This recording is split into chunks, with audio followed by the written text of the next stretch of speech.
Kita saat ini berada di Majelis Riyadhus Shalihin, tapi sebelumnya karena kita menghadapi bulan Sya'ban, perlu kami hadirkan sedikit tentang Sya'ban. Bulan Sya'ban adalah bulan yang diperhatikan Nabi di saat orang pada lupa dan lalai memperhatikan bulan Rajab dan bulan Ramadan.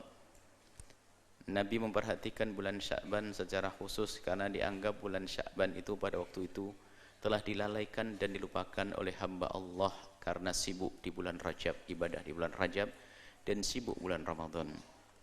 Sehingga Sayyidah Aisyah berkata dalam hadis yang diriwayatkan oleh Imam Bukhari dan Imam Muslim, karena Rasulullah SAW bahwasanya baginda Nabi SAW itu yasumu, berpuasa di bulan Sya'ban, berpuasa hatta naqula la yuftir, sampai kami katakan dia itu tidak berbuka. Wa yuftir hatta naqula la yasum, bahkan pernah suatu ketika di bulan itu Nabi pernah berbuka dan hampir tidak berpuasa. Jadi pernah ditemukan Nabi itu puasa banyak sekali di bulan itu, di bulan Sya'ban, dan juga pernah juga hampir tidak berpuasa. Wa ma ra'aitu, kata lanjutan hadis ini, kata Siti Aisyah, wa ma ra'aitu Rasulullah, aku tidak melihat baginda Nabi sallallahu alaihi wasallam istakmala, menyempurnakan siyama syahrin, puasa sebulan, illa Ramadan, kecuali bulan Ramadan. Tidak pernah Nabi itu menyempurnakan puasa bulan Ramadan. Wa ma ra'aitu aktsara siyama minhu fi Sya'ban, dan aku tidak melihat Nabi itu puasa itu banyak di hari-hari kecuali di bulan Sya'ban. Artinya yang ditemukan oleh Siti Aisyah, Nabi Muhammad puasa penuh di bulan Ramadan, dan bulan Sya'ban itu juga banyak berpuasa.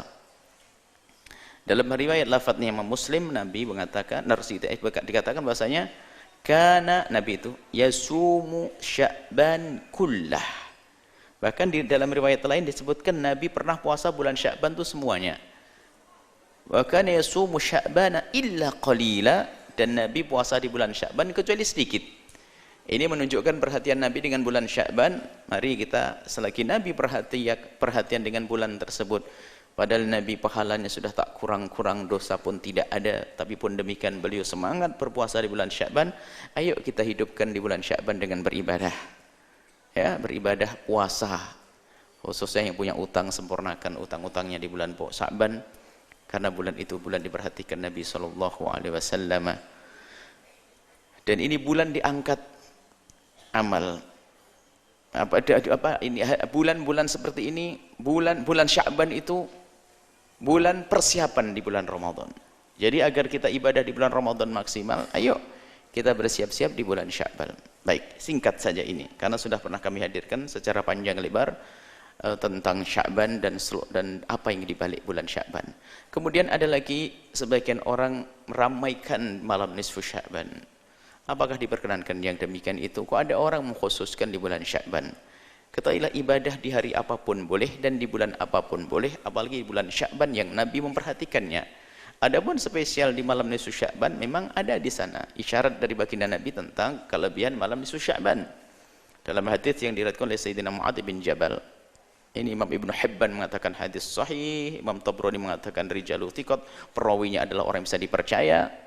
Di situ bahwasanya Nabi sallallahu alaihi wasallam qala, berkata, innallaha, Allah sesungguhnya, yattali'u ala, innallaha tabaraka wa ta'ala, yattali'ullahu tabaraka wa ta'ala, Allah subhanahu wa ta'ala melihat. Setiap saat Nabi melihat, setiap saat Allah melihat hambanya. Akan tapi jika disebut secara khusus berarti ada pandangan khusus. Allah mengetahui semua yang terjadi pada hambanya, dan Allah melihat kita kapanpun dan dimanapun. Akan tapi di saat diulang dengan kalimat khusus dan pesan khusus, berarti di situ ada pandangan yang khusus dari Allah. Yattali'ullahu tabaraka wa ta'ala, Allah melihat ila khalqihi, kepada makhluknya, lailatan nisfi min Sya'ban, di malam nisfu Sya'ban. Jadi Allah melihat khusus kepada hambanya malam nisfu Sya'ban. Bagaimana cara pandangan Allah kepada hambanya? Ya pandangan khusus. Jadi kalau pandangan khusus kepada seorang hamba yang berdosa adalah dengan pengampunan. Hamba Anda terkasih dengan rahmat, tambahan rahmat dan berkah. Jika Anda tidak punya dosa, berarti dipandang dengan rahmat, ditambah berkah. Kalau punya dosa diampuni.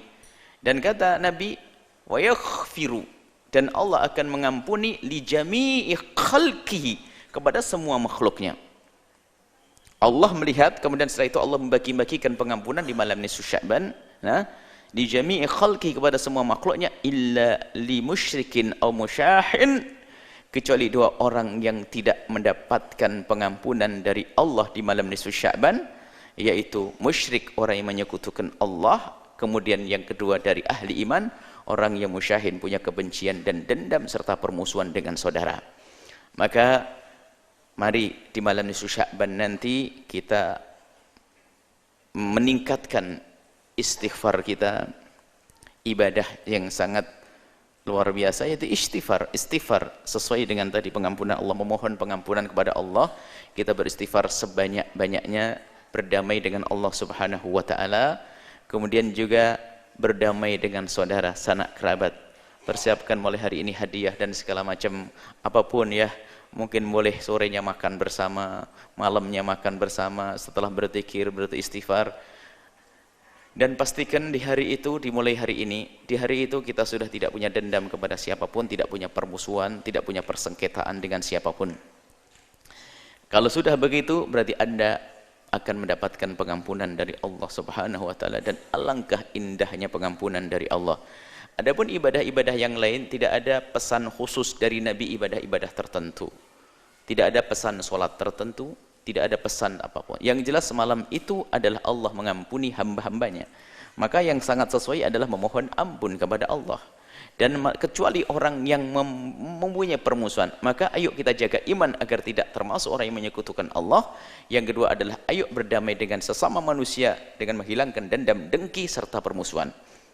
Adapun yang ingin melakukan sholat di malam hari itu, wong di malam sebelumnya pun juga boleh, maka yang ingin melakukan sholat malam itu juga boleh. Apakah sholat hajat, sholat tasbih, atau sholat yang lainnya diperkenankan. Ya, jadi diperkenankan sholat apa saja, sholat hajat, mengulang hajatnya banyak, hajat keluarga, hajat bisnis, hajat ini, hajat, boleh.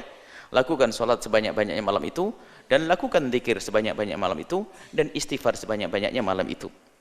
Adapun jika ada amalan sholat khusus yang selama ini dilakukan sebagian orang, mohon niatnya saja diluruskan. Niatnya adalah niat sholat hajat diulang-ulang. Atau sholat-sholat sunnah yang selama ini Anda ketahui, rubah niatnya dengan niat yang demikian itu. Mungkin setelah bangun malam Anda tahajud, atau mungkin Anda ba'diyah isya'nya 2 rakaat plus 2 rakaat. Kemudian Anda melakukan sholat awabin, sholat antara maghrib dengan isya yang dilakukan sebagian beberapa 2 sampai 6 rakaat. Anda bisa gabungkan itu semuanya sehingga sampai terhitung berapa rakaat sekuat Anda. Jadi yang jelas di malam itu tidak ada himbauan khusus sholat tertentu, tapi kalau Anda ingin melakukan sholat tentu tidak dilarang. Maka yang bukan dilarang, karena di hari yang lainnya pun boleh, maka di hari tersebut juga boleh. Innalillahi fi ayyami dhahrikum nafahat. Allah itu mempunyai nafahat. Biarpun hadis ini diperselisihkan para ulama, Imam At-Tabrani meriwayatkan bahwa Allah itu mempunyai nafahat dalam setiap saat tertentu. Nafahat itu adalah karunia yang sifatnya maknawi, rohani, batini. Fata'aradu laha, maka hadanglah karunia Allah tersebut, nafahat rohaniat tersebut, hadang. Cara menghadangi gimana? Bukan nongkrong kita, akan tapi menghadangnya dengan ibadah. Lakukan ibadah, baca Al-Quran dan sebagainya. La'alla yusibakum nafhatun, barangkali kamu akan dapatkan satu nafhah, satu titik rohaniat, satu tetes rohaniat,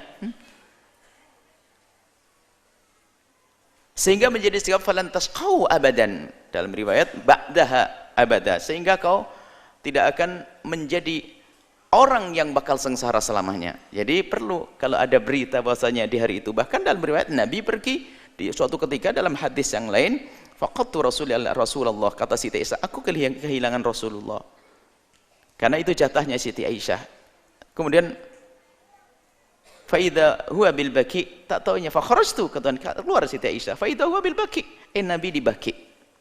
Di Baki, di antara masjid Nabi dengan makbarah kuburan itu adalah namanya Baki. Di Baki itu kuburan di situ, Nabi di sekitar itu.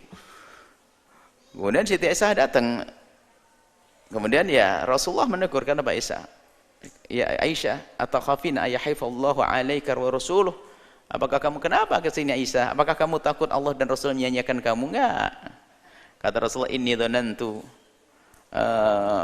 dhahabta ila ba'di nisa'ika. Aku kira kamu ke istri yang lain ya Rasulullah. Faqala Rasul, kemudian Rasulullah menjawab,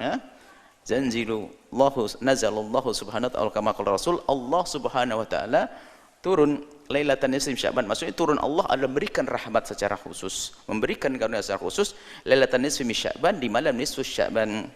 Fayaghfiru, dan Allah memberikan pengampunan li aqtaro, lebih banyak min adadi sya'ri ghanami kilabin, lebih banyak daripada bilangan bulu dombanya Bani Kilab. Jadi Bani Kilab itu adalah satu kabilah yang paling kaya punya kambing, punya domba. Dan itu bulu dombanya suruh hitung. Maksudnya nggak usah dihitung bulunya. Maksudnya Allah akan berikan pengampunan seluas-luasnya. Ya, artinya Nabi melakukan, mengkhususkan juga.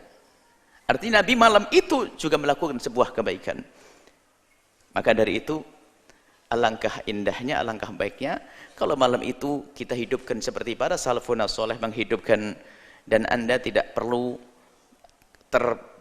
merasa bingung kalau ternyata ada orang yang mengatakan itu adalah amalan bid'ah. Anda sudah mengerti, yang mengatakan bid'ah itu memang biasa, sedikit-sedikit mengatakan bid'ah, kan sudah ada jelas dari Nabi SAW bahwa malam itu adalah malam istimewa pengampunan. Dan apa layaknya pengampunan? Ya kita minta ampun, kan begitu. Anda minta ampun, Anda mencari waktu itu, menanti hari itu. Maksudnya apa? Nabi memberitahu kalau bukan karena menghimbau kita. Menghimbau tidak harus berkata bacalah istighfar, enggak. Kalau orang cerdas, Anda akan paham. Saudara-saudaraku, di kampung sebelah Anda pengembala kambing misalnya, Anda pengen rumput, lalu kami berkata di kampung sebelah banyak rumput, artinya apa? Ya pergilah ke sana, gitu. Gak usah kau merumput ke sana. Ini. Jadi hari ini adalah hari Allah, malam ini malam pengampunan. Ya, yang faham mencari pengampunan, selesai. Jadi tidak ada bid'ah di dalamnya.